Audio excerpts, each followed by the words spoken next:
The next morning, I paid a visit to the Defense Corps headquarters. I did not receive a cordial welcome.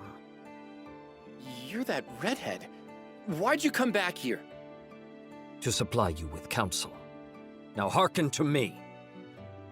The soldiers could only look on in wonder as I continued. Order is the basis of any kingdom, great or small. It is what establishes harmony in music and builds peace out of strife. You are its keepers and conductors. Take pride in your duty. To this, the soldiers could find no response. I went on. You told me you cannot fight because Roland is gone.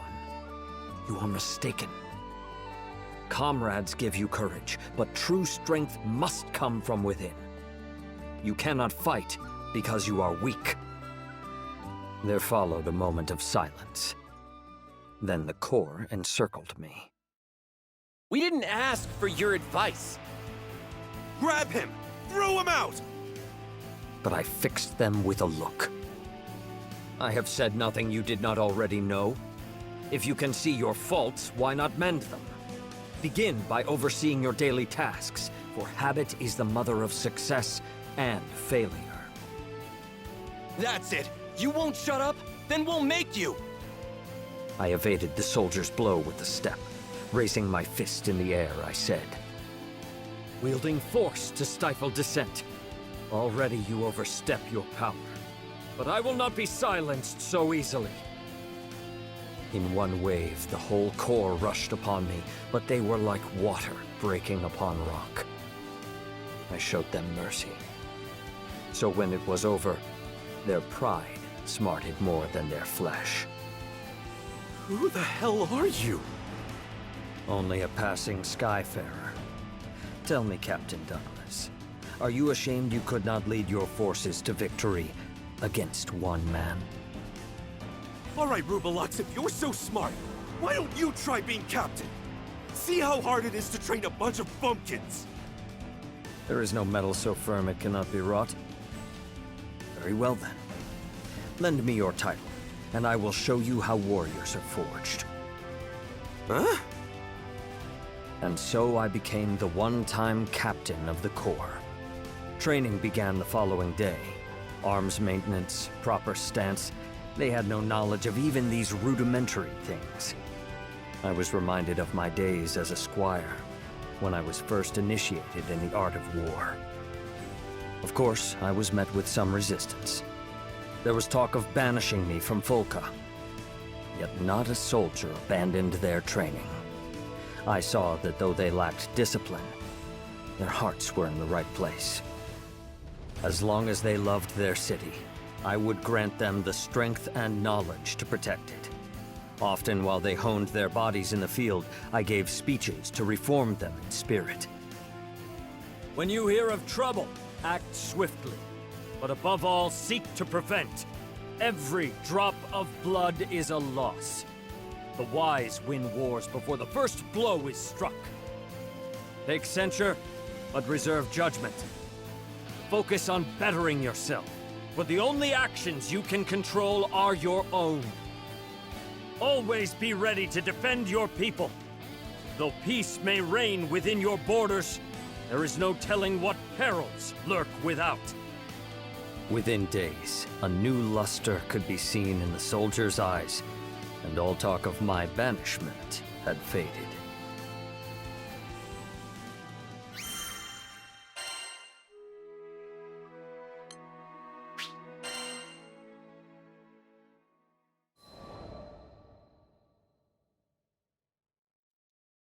The training of the Defense Corps proceeded smoothly. Guess you know what you're doing. Alright, Rubelux, you can run this outfit a little longer. Though they barked and whined, former Captain Douglas and his soldiers endured my training. The time had come for Folka to see them reborn. I proposed a patrol, the foremost duty of a guard, for evil, infirm of purpose, dares not stir beneath a watchful eye. That's a bad idea. I looked sharply at Douglas, who paced back and forth. Why do you waver? Why do you think? We've been losers our whole lives. We can't go out there now and dance around the place like we own it. They're gonna laugh at us. As a soldier, you must not weigh pride against duty. Now, this is a direct order from your captain. Move out. All came to pass as Douglas feared. In the streets of the city, children pointed, men jeered, and women laughed. Behind me, I could feel the will of my band weakening. Do not falter. Remember, shame should not hinder, but rather drive you to do good. The eye sees only the present, and the past is soon forgotten. There was no more I could do for them. The Corps would have to reclaim their own honor. I led them on without another backward glance. Hey, look! It's the March of the Freeloaders! Must be nice getting paid to take a little stroll! These barbed words were slung at us before the tavern. The speaker was a red-faced man, no doubt set on by excessive wine. I slowed my pace. It was true that the Corps had brought this scorn upon their heads, yet what remedy could poisoned tongues offer? I never intended for them to be thus reviled. Turning, I walked up to the drunkard. You got a problem, big guy? The man shook in fear. But I did no more than bow to him. Forgive us. It is the part of a leader to bear the faults of his followers. For who will answer to a lord that will not answer for them? I am now the captain of the Corps, and speak on their behalf. We have failed you in the past. For that, we are sorry. But these soldiers are now changed. Give us time, and I swear on my honor we will set things right. Amazement flashed into the man's eyes, clearing the fog of drunkenness. Shamefaced, he hurried away. I, wanted to apologize, Captain Percival. Douglas's voice sounded behind me. It's our fault you had to grovel to a juicehead like that. Enough. I held up a hand. Power is ever conjoined with responsibility. I did no more than duty commanded. Now come. The day wears on. It is time for training. At the guardhouse, the men fell to their drills with vigor. Put your back into your swings! Stand firm! You are the first defense of your people. Bear yourselves with pride! Yes, sir! Their voices were clear, and their movements strong. Soon, I thought, they would be a match even for the forces of Avia.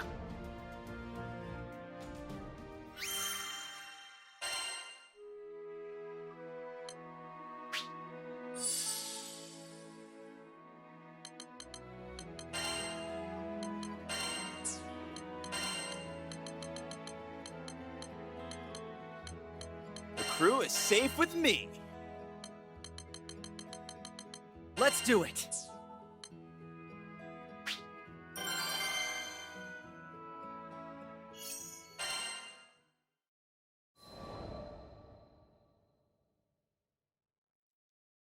Bad news!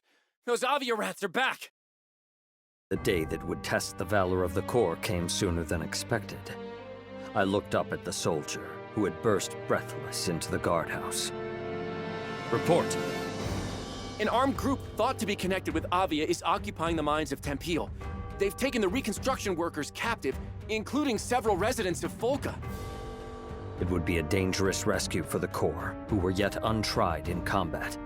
But the soldiers quickly showed me they had not failed their training. Captain Percival, let's fight back! We're ready! We can save those hostages! No. I sensed something strange at work. It had been the aim of the ruined church to bolster their ranks with new converts from Folka. Why then would they occupy their mines and threaten their people? Surely it was not for ransom. The adherents of Avia held their faith high above the jewels of the earth. This had to be a trap. Of course, trap or no, the core could easily overthrow Avia, as long as I led them. But I could not stay in Folka forever. And so I said, do not let confidence consume your wisdom. Your duty is to protect your people, not to prove your strength. You do not know the designs of your enemy, nor whether your might can contend with theirs. You must call for aid.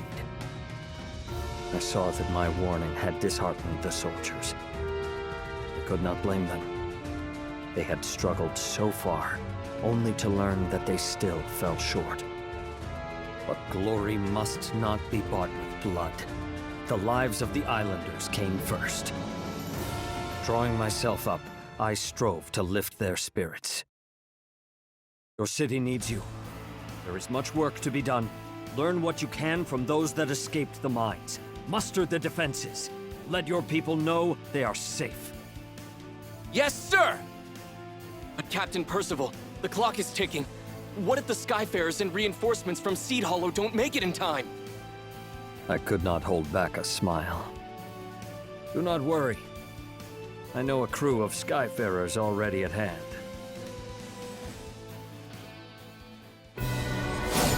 First, to secure the hostages.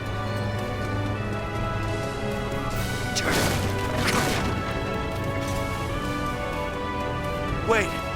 That hair! It's the rooster head from Volca! To arms, brethren! Centuries. You will wish you never saw them.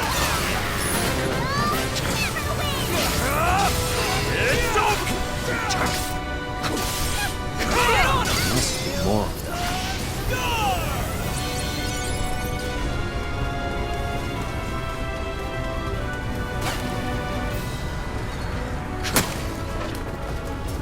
How'd you get in here? Where are the lookouts? Sleep on the job? You'll never know!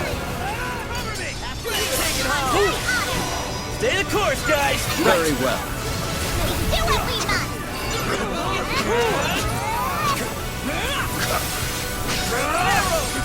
There are too few of them. Their main force must be headed for Folka. Perhaps I should turn back. No. I must have faith in my comrades.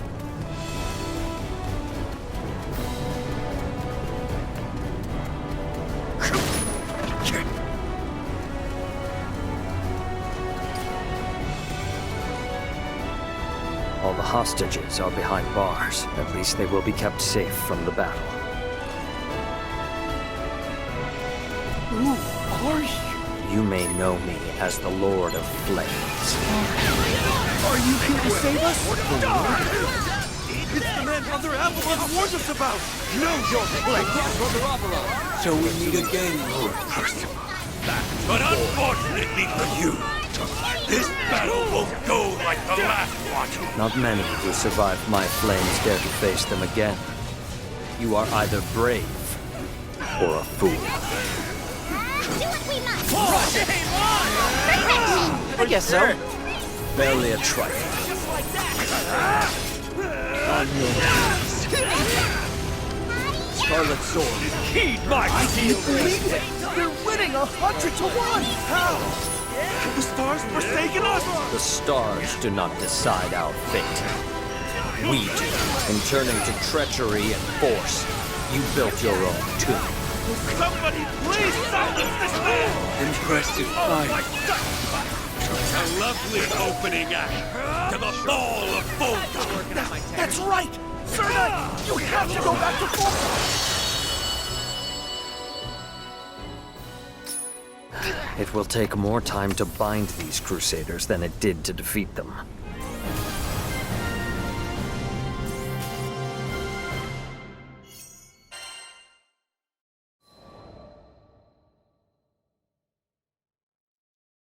I bound the hands of the Crusaders and turned them captive toward Folka.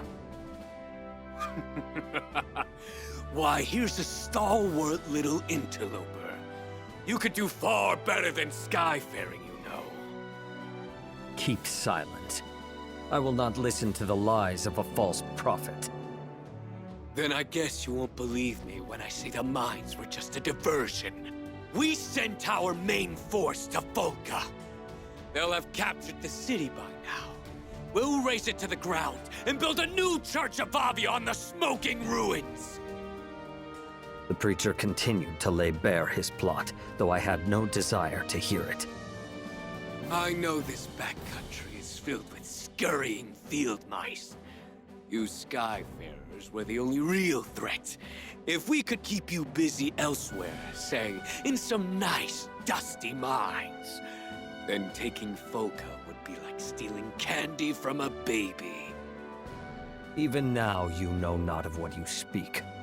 I had already made out that the mines were not your true purpose, and you misjudge the people of Volca. There is great strength in that city. It will not fall to the likes of you. That's hogwash! If you will not trust my words, then perhaps you will trust your eyes. We had come to the gate of Volca. Captain Percival, we've captured all the invaders. You should have seen us, Captain. No one messes with us on our turf. There, trussed up before the city walls, were the remaining Crusaders of Avia. The soldiers of the Corps stood over them, bloody but triumphant. And the air was bright and filled with rejoicing as the people of Volca cried glory unto their defenders. Impossible. How could country mice have overthrown the High Hawks of Avia? With that, the preacher fell to his knees and spoke no more.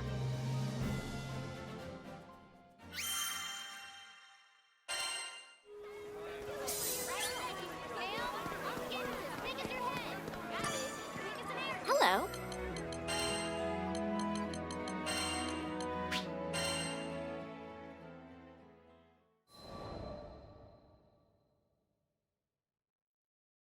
Several days later, I walked into the guardhouse for what would be the last time. The captain's here! Attention! In a moment, the soldiers were lined up before me. At ease.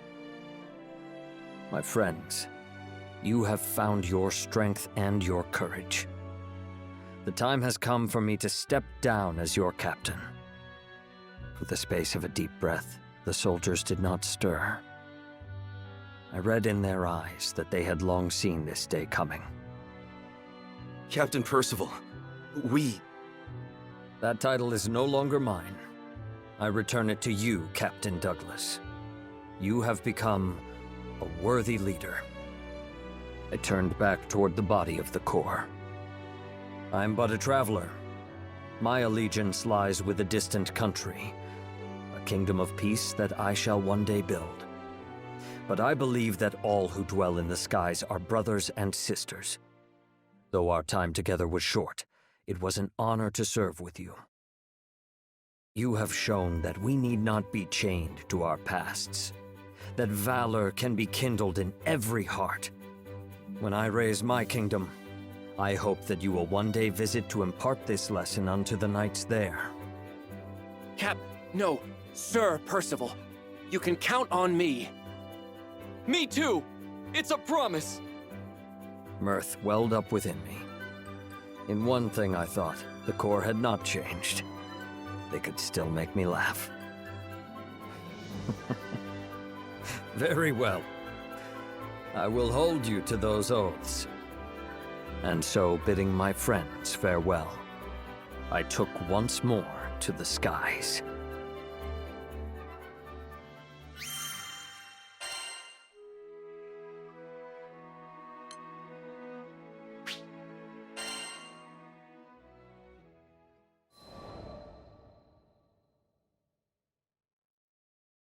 It was many months before I could return to Volca.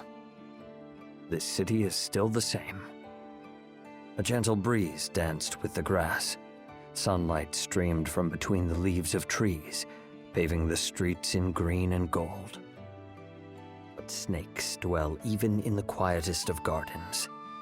Peace presided over this land only because there was a valiant Corps to keep it.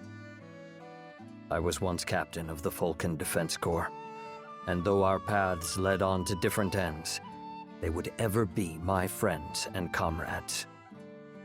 In my heart, I saluted them. Wait, aren't you? Well met. I was not surprised we crossed paths. Fulca was a small city, and I knew the Defense Corps kept vigilant watch. I am glad to see you doing well. We sure are. Even got a generation of new recruits trained up. So, when do you think you'll be inviting us to your kingdom? I responded with a wry smile. It will be some time yet, but I shall not rest unless it be in a country of peace. Until that day, wait here, and serve your city well. You're gonna make it, Percival. I just know it. In the meantime, I better practice my curtsy, huh? I regarded Captain Douglas and his corps. Here were soldiers that had once lived in shame, but courage had been kindled in their hearts, and like candles they now passed its light to others. So does one good turn give rise to another, and valor begets valor. Perhaps the rise of my kingdom was not so far off after all.